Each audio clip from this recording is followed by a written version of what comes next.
Okay, welcome back to another Footy Thoughts episode. I'm Joey. Casey, welcome back. We actually had a transfer special recorded over the international break, and a lot of useful information was being It discussed, but we had was a long one. technical difficulties. We Yeah, had another short recording in mind and ended up being like 50 minutes, so maybe we're sparing we you had know the t- we we had a Casey has a Mac from 2013 type issues going on with that. So, well yep, to lost to into the try and void. summarize, we just discussed kind of the quote unquote top eight and their transfers, ins and outs, and how we thought it would impact. I think we had a pretty unanimous top four moving forward. So it really wasn't much of a surprise or hot take. I think we had a couple honorable mentions. And yeah, but I'm sure it'll be discussed as we move along. Always trying to update what we discuss, try and iron out the flow of Casey and I's conversations. But uh, moving forward, I think we're just going to start by previewing games for the round upcoming this weekend because most times we seem to, when we review, we spend a lot of time on it, we go to the preview, and then we end up discussing the review anyway. So, Yeah. with all that being said, I think I might give Casey the mic with this one, the floor, because it is the Merseyside Derby kicking us off at 6:30. Go ahead. This is one of those things where I was just like I've been reminded 3 or 4 times that this game is coming up this weekend, and every time I'm like, I wonder what soccer's on Saturday. I'm like, Merseyside Derby is happening. Like it's happened like 3 times in a row. Shout out Malazi. He is in Liverpool right now. He is going to this game with his mom and his wife. That's going to be electric. He asked if he can give me any gifts. I've said no, but I probably should say yes. We'll see. Um, this will be really fun. I think one thing that I had in mind for this is depending on what lineups look like tomorrow, I do think that Ekitike is going to be like a kind of a European guy for Liverpool, doing all the extracurriculars outside the PL. I wouldn't be surprised if we see Isak make his debut right off the first minute bat. So um, I think it's going to be a fun one, man. The head to head with Everton Liverpool is always so much fun. I mean, both teams are in good form. I think that's a key thing is that over the last however many years, there's maybe been one Merseyside derby where where Everton came into it in good form. Sure. We've got 3 wins, 1 draw, and 1 dumbass loss to Leeds in our last 5, and then Liverpool is obviously undefeated in their last 5. Um, Liverpool's defense is shit this year. I'm excited because our offense is actually scoring goals. So that is going to feel different than years past. Is that Everton is actually capable of scoring goals this time around, and Liverpool is pretty shaky at the back. That's something we haven't seen in years with this matchup. So I think it's going to be a really fun one. I I think Everton can maybe squeeze one out here, but if we're being realistic, I've said it before. I've said it throughout this entire, from preseason on. This front four of Liverpool is one of the strongest front four attacking presences I've ever seen in the Premier League. So we'll see. We'll see what happens. Maybe Pickles comes up with a few good saves, and um, yeah, I think there's going to be drama, cards flying out the wazoo, crazy fouls, penalties, all of the above. So it's gonna be fun. A few things I wanted to follow up on. I like that good form point, but I also want to kind of spin it to where these are two very different teams Yeah, playing each other for the first time in this rivalry. yeah, I know Slot was there last year, but it was kind of your quote unquote same old Everton. And even the Liverpool team from last year compared to this year is completely different. And yep. as you mentioned, Everton are actually attacking and doing well. So it would not be surprising to see a more high scoring game compared to your usual zero I like zeros that or one take. or 1-0s. Um, Maybe too early for Isak. Slot did say that like he basically didn't have any sort of training, like team training, while he was in that Newcastle saga. So I wonder if Ekitike gets both, and then maybe Chiesa comes in early in Champions League or in this Everton game. But I think it might be too early for an Isak start specifically, if Yeah, that makes that's sense. fair. No, but, and I love your take about the Liverpool defense. They've been horrible. And 2 it's clean maybe sheets in their last 2. Who knows? fair enough. And I mean, they had to sub out Kirkez because he had an early yellow card and Yeah. was possibly should have gotten a second one when Robertson came in. Frimpong still injured, so we'll see what happens there. And this is going to be a constant theme moving forward is these European teams that play midweek that play against a team in the Premier League who Yeah. have all week. Yeah. And real quick before we move on, I do want to. We don't have to talk about Everton Aston Villa because that was a stupid game. But Pool 1-overs Burnley. I think everyone, especially in the fantasy, just kind of reviewing from the week prior, everyone in the fantasy world is. It's just a funny trend that Liverpool or Salah specifically somehow pulls the rabbit out of his hat in 90 plus minutes to get a return. That was so I needed heartbreaking for Burnley. Yeah, I think a lot of people needed it. That was so. I watched that whole game and I was cheering for Burnley so hard to just stick it out the entire time, and the fans were going crazy for 45 minutes straight before the penalty was called, and it was just absolutely heartbreaking. Fun game to watch though. Burnley's fun to watch. I will say that they look like a competitive Prem team again. So moving on, I guess to follow up on my theme of European teams playing and then playing a non-European team midweek or in the Premier League, the Brighton against Tottenham. I was considering choosing a Brighton player as my goal scorer. Me too. Kind of gives you the hint of where I'm going with this. They're still classic. I want to say classic because they've actually got established starting 11. They're not kind of rotating players in, but they've got a history of stomping us at their ground, mainly with Ange because we don't have any defense in midfield. So I expect tactics to be different, obviously. But Romero and Van de Ven went up full 90. So did Porro.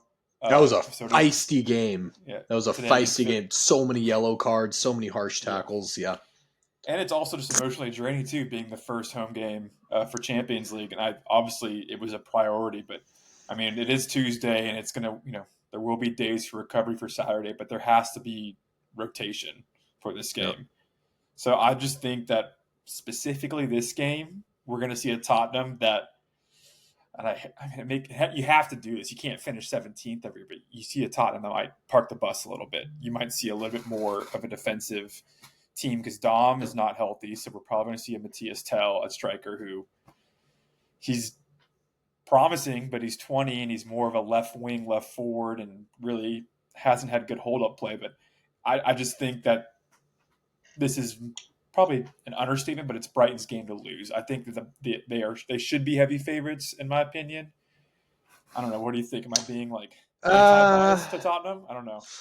I mean, we just saw Brighton beat Man City at home 2-1. Not last week, but the week prior. I mean, it's not out of the question. I think it's a little heavy saying that it's Brighton's game to lose, quote unquote. I mean, if Tottenham had started maybe in a more reasonable way than they have this year, I mean, they've got a really strong start to the season. You guys have depth, all of that. I wouldn't necessarily call it Brighton's game to lose. This could easily be a win for Tottenham, but Brighton's not an easy team, and I think that all of this context combined, I have no idea what's going to happen in this game. But to your point, I do think Brighton will get a lot of good looks. Villarreal had a lot of good looks versus you guys, and I think Brighton will do the same and probably finish one or two of them.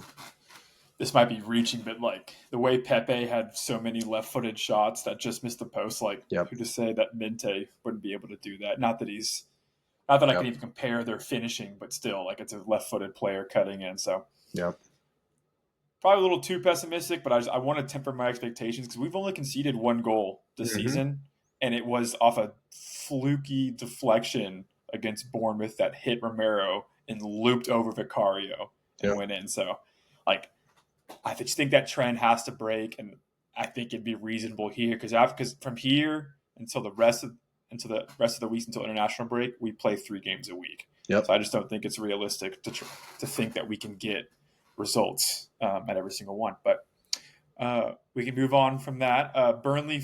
The rest of the 9 a.m. games are Burnley, Forest, West Ham, Palace, Wolves, Leeds, and I'll just start by saying, like, real gross 9 a.m. slate. Besides my Tottenham fanhood, this is part of the trouble of picking a player to score. I was like, am I really going to pick a Burnley player at home to Forest? I'm like, well, it is an Ange defense. And then am I really going to pick a West Ham attacker home to Palace, who they are so far done? West Ham have no.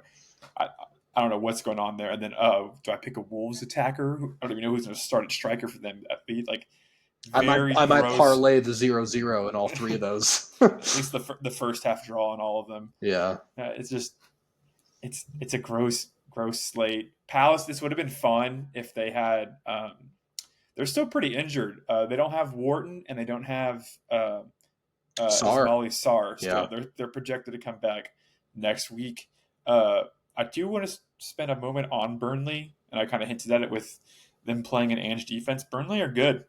We saw it against Liverpool. They're capable of scoring goals. I'll give you the mic here in a second to talk about your boy Jaden Anthony, but Scott Parker's kind of got this home crowd still going. Still, they were the best defense in the championship. Yeah, because of James Trafford set like insane records. Oh yeah, because the JJ Watt tweets about if you don't concede another goal.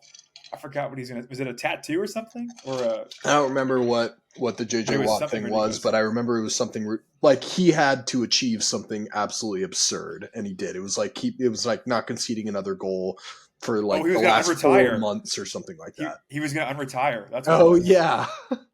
But I still expect Forest to the better team. They spent ungodly amount of money this year, so I mean technically so did Burnley, but I think that's probably one of the games that if I wasn't watching the Tottenham game, I would probably tune into that. Yeah, I think I agree with that. I think at some point we see flashes of what Forest did last year,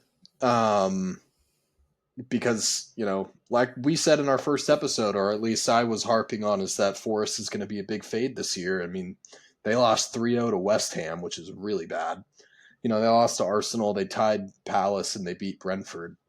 But I think we will see flashes of what they did last year, because they didn't make too many changes. And I think Burnley is a prime candidate, right? Because Burnley is going to come out to this games. Both of these teams are coming into this game saying we need 3 points.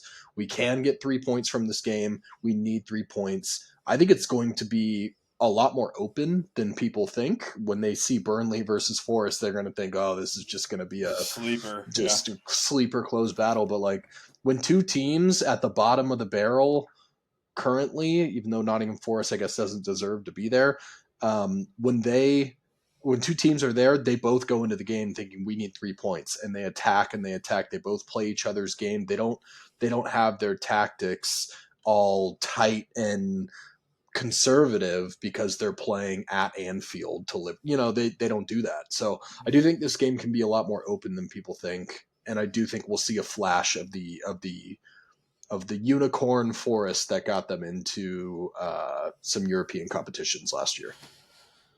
Last thing I'll say is that we do have to consider them different, though, because, like you said, Burnley Forest last season would have been a boring game to watch, and I guess it's weird every time I say it, but this is a different Forest with Ange. Like, it's going to be tactically so different. Chris Wood's getting subbed out early, so we don't even know who might be their striker moving forward. Granted, it was against Arsenal, so maybe they had to switch it up, but it could be different formation, obviously different tactics, but also different players starting. Forward too. Yeah, that's fair. Moving on to the more, I guess, not marquee matchup, because the Merseyside derby is good, but the United Chelsea game. Another theme. Chelsea play midweek, and then Maresca's already saying that there might be goalkeeper rotation. Palmer may not be ready. They have no in and out striker. He's already they're already sort of dealing with their injuries, and so it's interesting to see how strong they go midweek.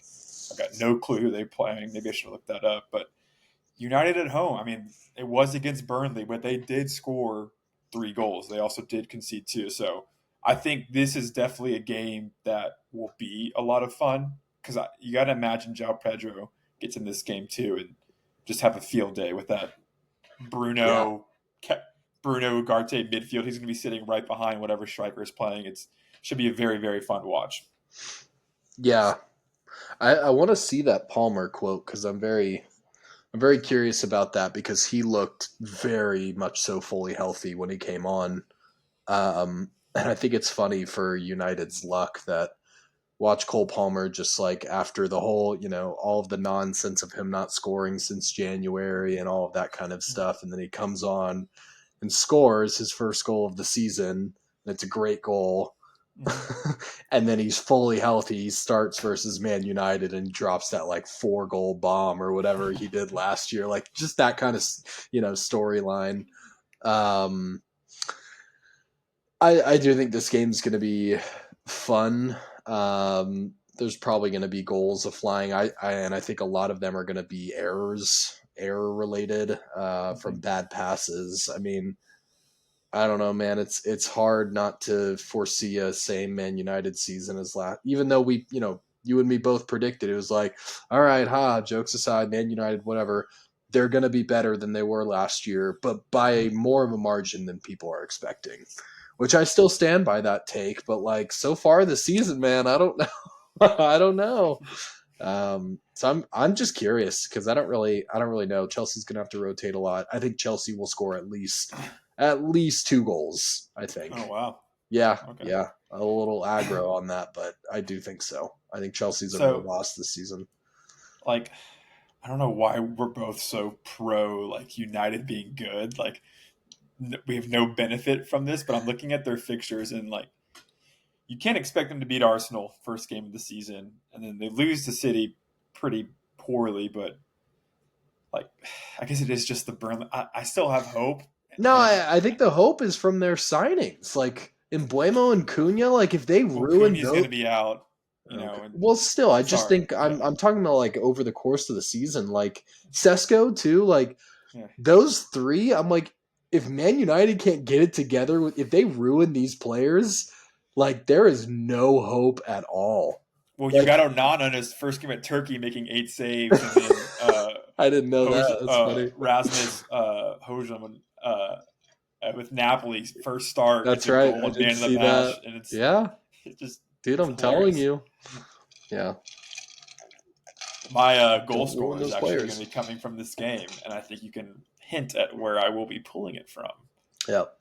I've been horrible at it. I can see that. It's kind of more of a comedy show now. At all. Last game on Saturday was Fulham Brentford, just super boring London derby. Fulham beat Leeds last week on a 90th minute own goal. Brentford, I did say watch out for my bees, my Brentford bees this preseason. True. 2-2 draw, home to Chelsea. I mean, they lost their 2 best players and their head coach. Still doing it. They have taken them a little bit of time to get acclimated, but Kevin Schad scoring, who I did also hype up as well. Where's that? Their fixture. And I think Carvalho, who I completely forgot, was still at Brentford as well. Yeah, Kevin Schad, goal. Jordan Henderson. I mean, they're running a 5-back. Connor Kelleher. Whoa, that's a throwback. That's a throwback. I won't even try and pronounce. It's a super Irish name. Caoimhin. Cowhim hell. Anyways, just let the record show that I was pro Brentford. That being said, I mean, 5 of these matches this week look like they can be 5-0 or 0-0 draws. It's just one of those game weeks. Yeah. And I mean, I guess talking point with Fulham is that they keep rotating Jimenez and Muniz. They have no goal scorer. You know what? They did sign that guy from Shakhtar. They signed Kevin, that winger. Do you know who I'm talking about? Hold on. Brazilian Fulham? left, yeah, Brazilian left winger. Kevin. Yeah, his name's literally just Kevin. He's 22 years old. Was at Shakhtar. I'm pretty sure I bet on this guy before, but I can't even. I don't recognize him at all. 5'9", just Yeah, probably pacey as Shakhtar. I shit. think I've bet on him before. That's funny. Anyways, maybe he gives them a little spark. Ryan Sessegnon out wide, uh, Alex Iwobi out wide. They need something, and they're even Yeah. starting Harry Wilson. It's just this Fulham Brentford game does not. It's a 2 p.m. game, so I'll probably already be switched over watching Hey, college football. don't you Anyways, dare ever knock my boy Harry Wilson ever again. all right. Anyways, we'll leave Saturday. We'll move on to Sunday. I will be watching this game not only because it's at a convenient time of 8 a.m., but it's a very exciting game. Bournemouth Newcastle. Yeah. Semenyo, probably the story. I want to say story of the season because he was good last year, but he's taking a step even further. And what we Penalties. thought would be a very broken Bournemouth team, their managers just plugging dudes in and getting it going. They beat Tottenham. They beat who did they play last week? Brighton. They played Brighton and they've beaten Wolves, and it's either besides their tough loss to Liverpool the first game week, they lost 2-0 to Brentford. Three wins from 5, and I think if you had told the manager starting the season, you're going to get 3 of 5, they would have welcomed that. So I'm excited for this game. Probably going to have to transfer Semenyo in at some point. Yeah. I think during our transfer special, we actually discussed Newcastle sort of being a little bit of a surprise turnaround in terms of they lost guys like Isak, obviously, but then they brought in Vissa, who probably isn't healthy yet, but then they brought in that German striker with the insane Woltemade. Voltemade. So probably goals in here. Bournemouth's defense is good, but they aren't. I don't expect a clean sheet, but I think there will be sort of a both teams to score in this game as well. Yeah, I agree. This is going to be a very exciting one, very back and forth and pretty open, I think. One thing I want to comment, did you see the quote from the interview with Voltemade where he said he was basically saying he doesn't know anybody in England and he made like a promise with his best friend back in Germany, and he's like, yo bro, like wherever I go you're coming with me, like that sort of thing. Sure. And he's actually bringing his best friend to Just live hanging with out with him him. in Yeah. England. And the quote, of course it was lost in translation with him, being German and speaking English or whatnot, but it really sounded like some gay stuff.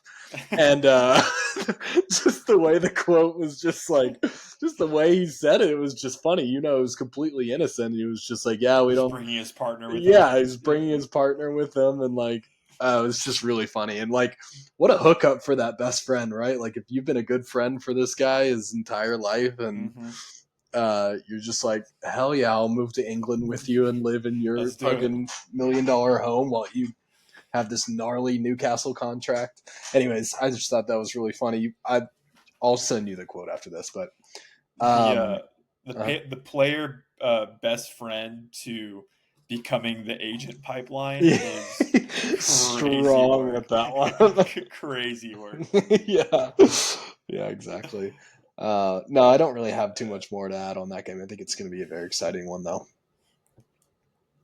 Bournemouth are getting some guys back too. I know Justin Kluivert came back on. They did lose their Adam Smith, their right back, but Low key important loss. People don't know. it's like Aaron Hill or Julian, like something Hill, their right back is some young English kid that's promising. So, not the worst replacement to have come in.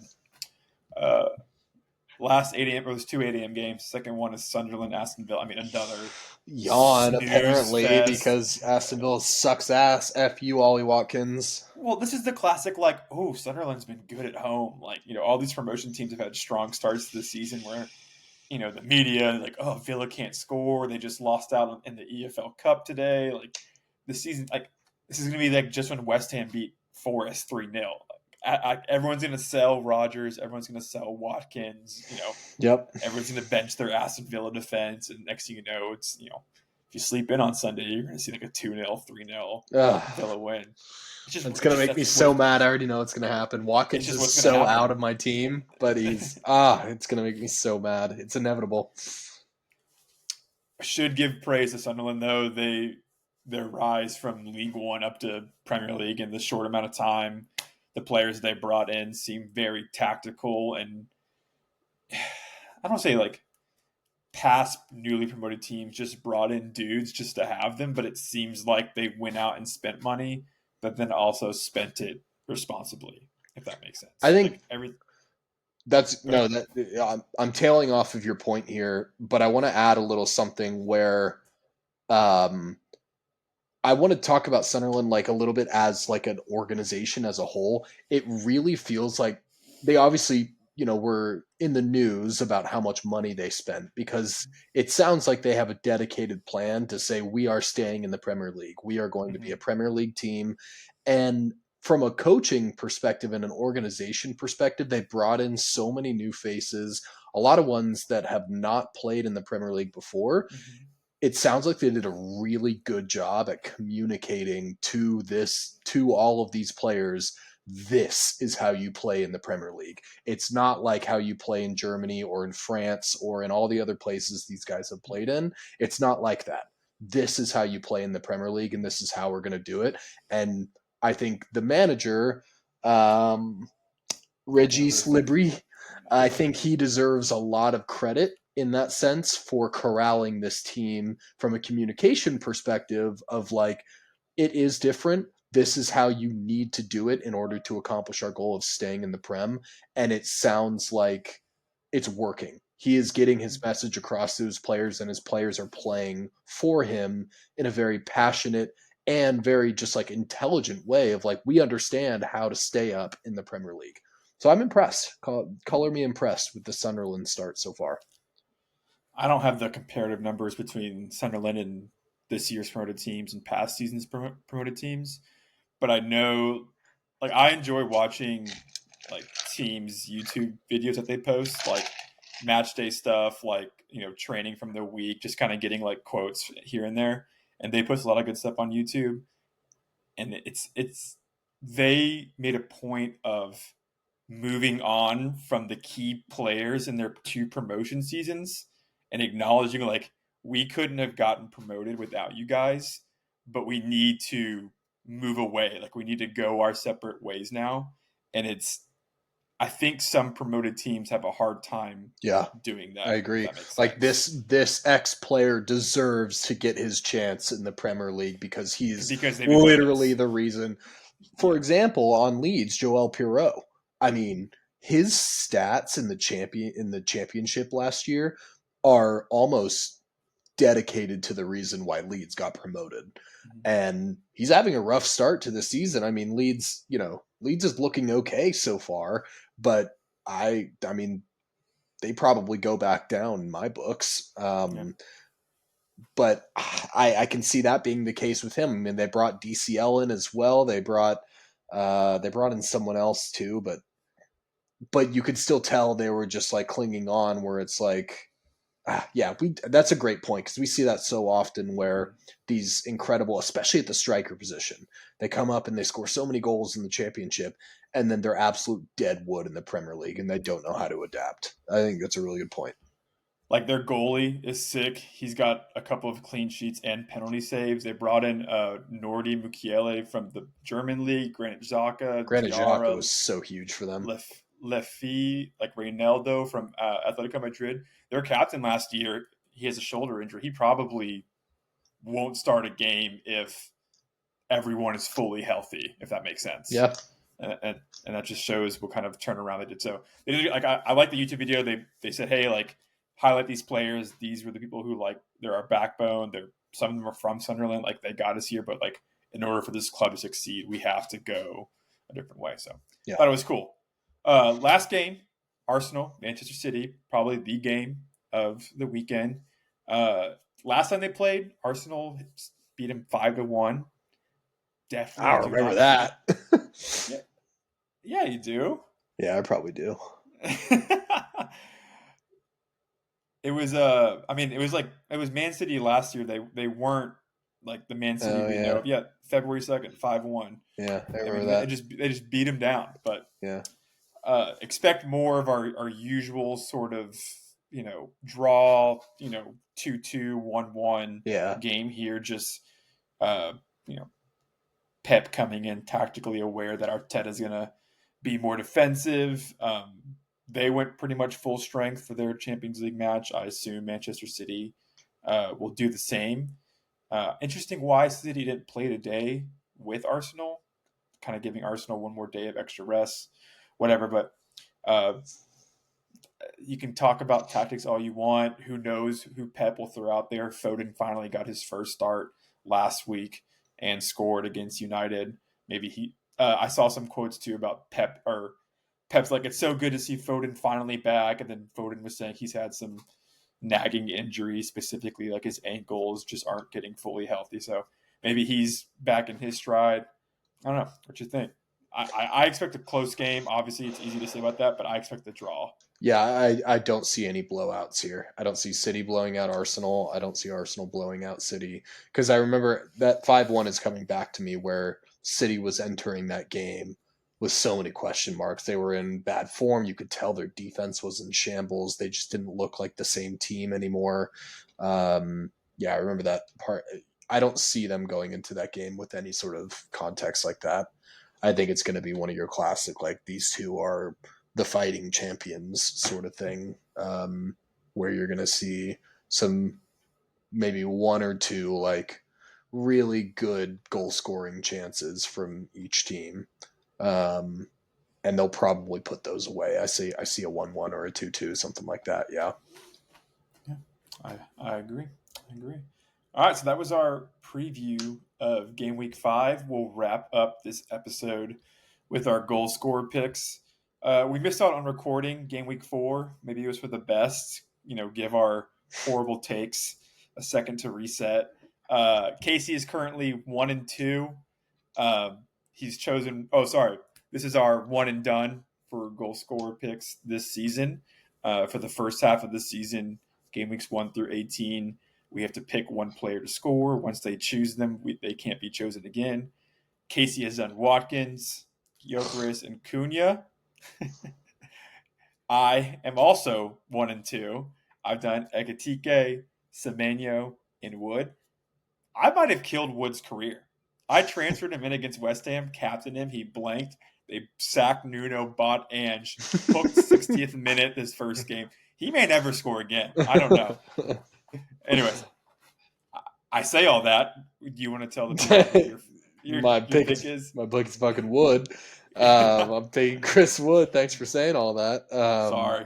Revenge game away to Burnley. I mean, I don't know, man. I looked at this game. I was like, I mean, sure. we talked about it. Just 6 boring I games. don't Like know, man. I wasn't going to it's choose tough. anyone from Everton, Liverpool. I wasn't going to choose a Liverpool player, even though I know they're probably going to score at least one or two. But I wasn't going to choose an Everton player because, like, Everton. I don't know. I just was like, who knows, man? Who knows with this week? The Yeah, old so Chris team Wood. slash the old team slash revenge game models always kind of bump up the expected XG, or the Yeah, expected or at least goals. the expected excitement. Well, I'm gonna join you. Is it okay to call Chris Wood a gross pick? Because I'm hinting Yeah, at who I'm going with. yeah. Because like the Arsenal City game, like that could be like Doku and like Martinelli off the Calafiori, bench. or yeah, just something gross. Like there's just no way. And then I would do Semenyo again for the Newcastle. Anyways, I'm going with Embuemo for United. Okay. Uh, at Hey, home to Chelsea. I love the guy. I'm not complaining, but The one thing he's got going for him, he plays all 90. yeah, hey, there And you you know go. what? I have to imagine he's going to have more of a forward role. I mean, he's already like basically the second striker running in, but he's playing all 90. He's got goals against Grimsby and Burnley. Burnley being a home game. Dude, like, I can't stop. It's happened at least like 3 or 4 times in the last like 2 weeks where I'm just scrolling through my Reddit feed and I see the Circle Jerk subreddit pop up, and it's just some awkward angle, just low quality pixelated picture of Embuemo's body figure. And his on stomach the is just massive. field.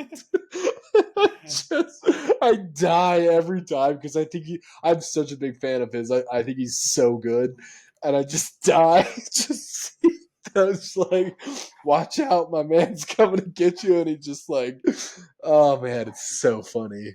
You know the United haircut guy where he's like, I'm not cutting my hair until United wins. Yeah. There's probably an account somewhere where it's like it's growing in Buemo's stomach like every day, like editing it until he's like scores a goal or something. Or like they win a game and he scores. But yeah, those are our gross picks. I mean, we expected weeks like this when you choose a player and can't choose another. Like it's just you got to find the play. Like you got to dig through that haystack, find that needle. It's going to be funny. Neither of United's going to not score a single goal. They're going to look like shit. Nottingham Forest, Chris Wood's like not going to start or something like that. And then in the rest of the games, the most obvious goal scoring picks are just going to happen. And we're going to be like, sick. You know what? Like I said, that game week 4 resets what we needed. I think we're seeing pretty clearly right now. We're seeing through all the BS. I love our picks. Yeah, I'm with it.